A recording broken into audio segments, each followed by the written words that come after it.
All right, guys, let's talk about quotations. So I'm going to share my screen right now, and I put these slides on your home page, your week 3 home page.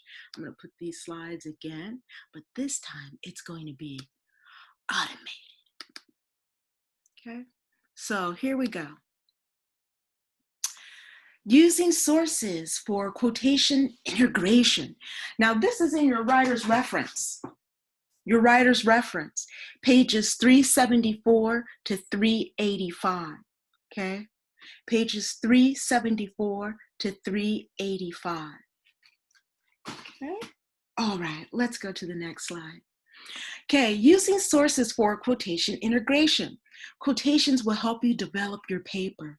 It is important to find a balance between the words of your sources and your own words so the reader knows who is speaking, you or the source. In this PowerPoint, okay, you're going to learn the difference between a paraphrase and a quotation, the 4 parts of a quotation, when to use quotations, limiting sources, use signal phrases, drop quotations, and example of basic quotation integration. Okay, so the difference between a quotation and a paraphrase.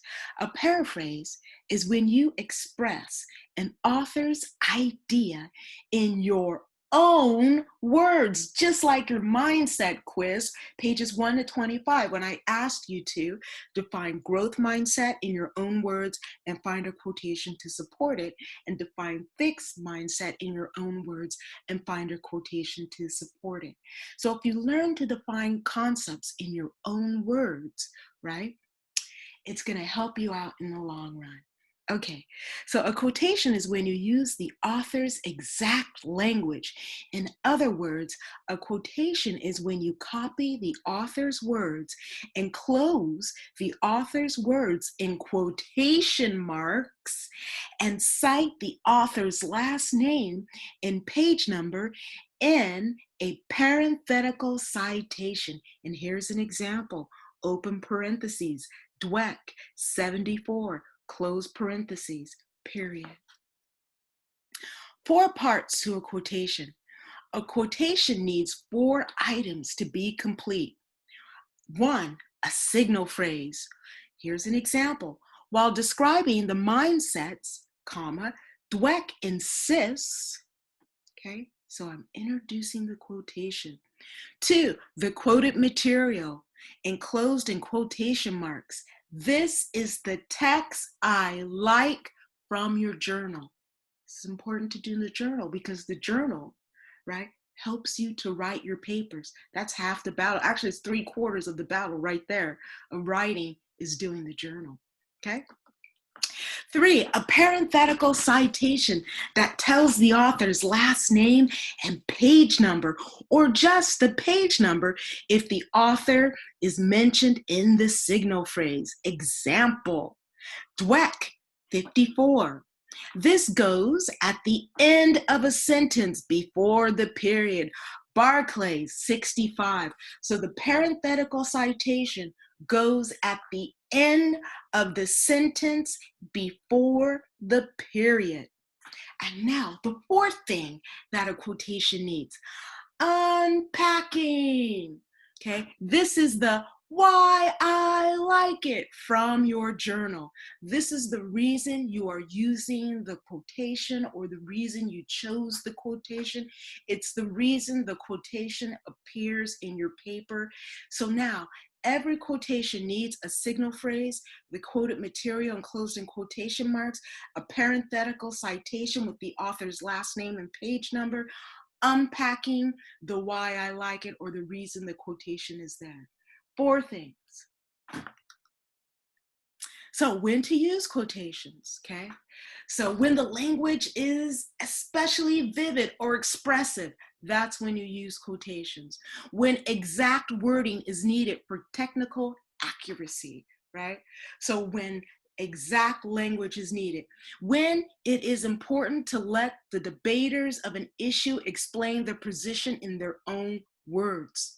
When the words of an authority lend weight to an argument, okay? So that means supports your claim, right? When the language of a source is the topic of your discussion, okay? Hacker and Summers, 374. That's a parenthetical citation right there, right? That's where all this language comes from. Hacker and Summers, 374. Okay, so when to use quotations. Limiting your use of quotations, right? So now your paper should be 2/3 you and 1/3 somebody else. So the paper should be 2/3 your voice and 1/3 the source's voices. Okay, so 1/3 quotation and 2/3 you. 1/3 quotation and 2/3 you. So you can't have a paper that's all quotations. Okay, some of you guys did that in your paragraph and in your quiz, your mindset pages 1 to 25 quiz. Okay, so it's got to be 2/3 you. Okay, so limiting your use of quotation, the paper should be 2/3 your voice and 1/3 the source's voice. Keep the emphasis on your own ideas. It's not always necessary to quote full sentences from a source. Okay, that's when you use your ellipses, the ... Often you can integrate words and phrases, should be from a source into your own sentence structure. Okay, 375. Here's an example. Resnick acknowledges that his argument relies on, open quotation, slippery slope, close quotation, thinking, but he insists that, open quotation, social and political pressures, close quotation, regarding food regulations makes his concerns valid, 31, right? So the words in red are coming from page 31 in Resnick's text, right? This is just an example, okay? Okay, use signal phrases.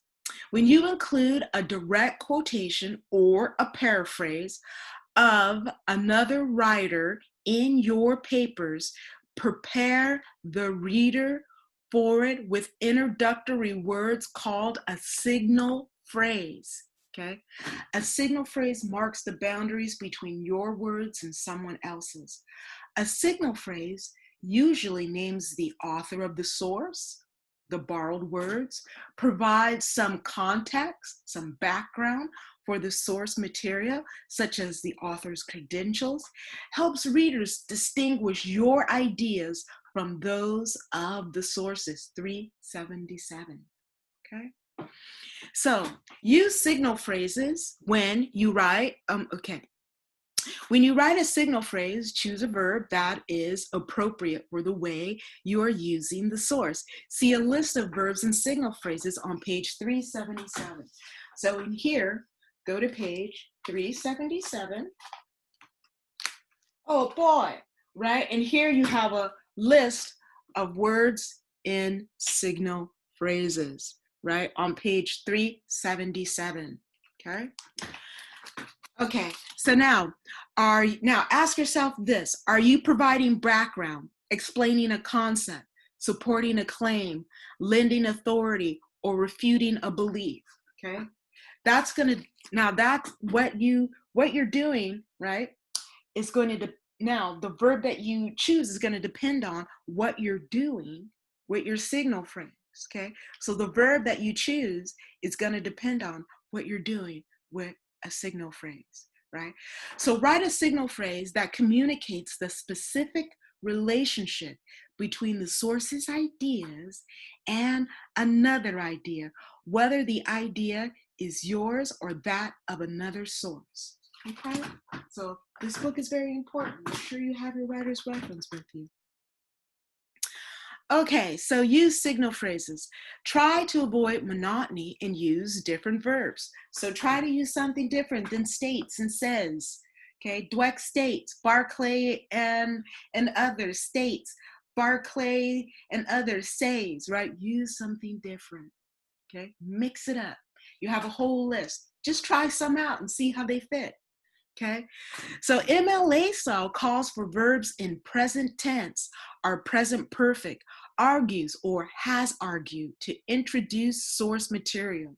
Okay, so think of this. In English, English thinks of a text as being alive. It's alive, right now, breathing. That's why we talk about a text in present tense, whether it was written today, 2 days ago, or 5,000 years ago.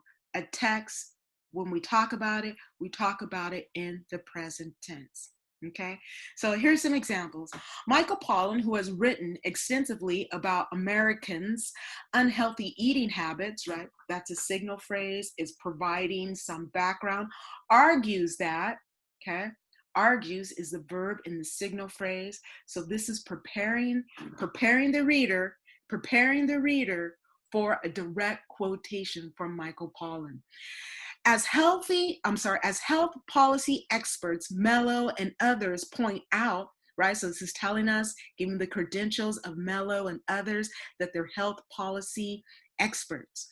In response to critics, Conley offers a persuasive counter argument, right? So Conley is arguing. Okay, so now we're knowing what we're getting in this direct quotation. These are signal phrases. These provide background for the text I like, or the quoted material, or the quotation, which will be enclosed in quotation marks. Okay. A drop quotation. Okay. So a drop quotation is a quotation that doesn't have a signal phrase. Okay.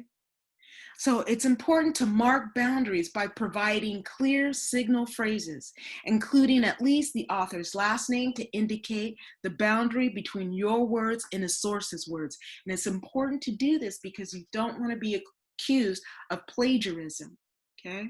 You don't want to be accused of plagiarism. And plagiarism is borrowing somebody else's work and passing it off as your own. So taking somebody else's work and saying that it belongs to you is plagiarism. And it's big trouble in the Western world or in the Western educational system. Okay? It's stealing. Okay? So you always want to have a signal phrase and you want to mark boundaries. Okay? All right. I'm going to stop right there because I think this is getting too long. So we're going to stop right here and I'm going to pick this up another time. So this is going to be part 1 of our quotation PowerPoint.